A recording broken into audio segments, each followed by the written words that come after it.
Morning live 7:30 కల్లా office లో 8 o'clock start అవుతుంది. మాట్లాడతాం. మీలాంటి వల్లనే ఇప్పుడు ఉంటాయినంత మాలాంటి గత సోమవారం నుంచి సరే ఇప్పుడు లైవ్ చెప్పు బ్రదర్ మాట్లాడుతుండు.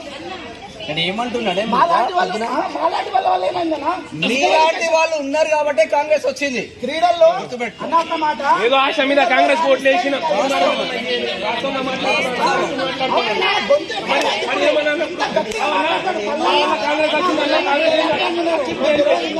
మల్లన్న నాకు చాలా ఇష్టం. మీకు ఎవరు తెలియదు. మల్లన్న సుదర్శన్ అన్న కూడా లేకున్నాడు. నేను మల్లన్న ఫ్యాన్ అయినప్పుడు మల్లన్నతో మాట్లాడే అవకాశం వచ్చినప్పుడు ఆ మల్లన్నతో కాల్ చేసినప్పుడు సుదర్శన్ అందులో ఎదురు లేకున్నాడు. ఎంత గట్టిగా మాట్లాడుతున్నాడు. ఎందుకు మాట్లాడతలేడు? ఒక ఆట్ కాల్లో ఎమ్మెల్యేకు సీఎం చేస్తలేడు. వీడు ఫోన్ ఎత్తలేడు. వీడు దొంగ సీఎం అని చెప్పి మాట్లాడినటువంటి అంత పెద్ద గొంతు ఇప్పుడు సీఎం పక్కనే ఉన్నటువంటి ఈ గొంతు కరెక్ట్. మరి నువ్వు చెప్పాను నన్ను ఏం కాదు ఏం కాదు ఫోన్ మాట్లాడుతున్నటువంటి ఆ గొంతు ఇప్పుడు ఎక్కడ పోయింది? అధికారం రాగానే మారిపోతుందా? అధికారం అంటే వాళ్ళని దింపడానికి ఆయన చేస్తే కృషి మీకు అందరికీ తెలిసిందే. దింపుడు సమస్య కాదన్నా. దింపడం కంటే పక్కకు పెడితే గెలిచిన తర్వాత ఈ ప్రజలకు నిరుద్యోగులకు ఎమ్మెల్సీగా లెటర్ రాసిండు కదా. ఇప్పుడు ఇదే మాట 1 సంవత్సరంగా 2 లక్షల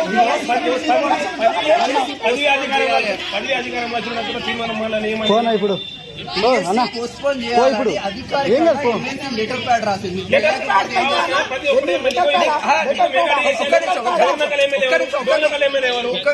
నిన్న లైవ్ చేసావు బ్రదర్. ఒక్క నిమిషం నేను ఏమంటున్నా,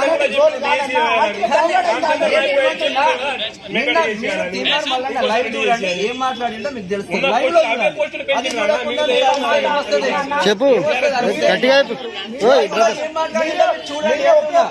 బ్రదర్ మల్లన్న లైవ్ లో ఏం మాట్లాడిందో ఒకసారి ఎస్టర్డే మీకు అర్థమవుతుంది. మీరు ఒకటే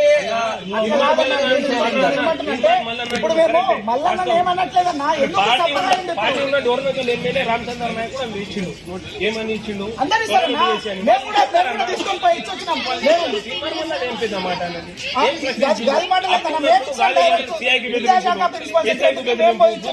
దారుణాన్ని మల్లారెడ్డికి బెదిరింపు, రేవంత్ రెడ్డికి నోటు ఓటు కేసులు దొరికిన దొంగ ఈ రోజు ఎందుకు అమ్ముడిపోయిన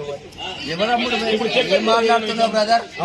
అమ్ముడు ఎట్లా పోతారు? ఎట్లా మాట్లాడుతున్నా? అమ్ముడు ఎట్లా పోతాడు? అవునా? మరి ఇప్పుడు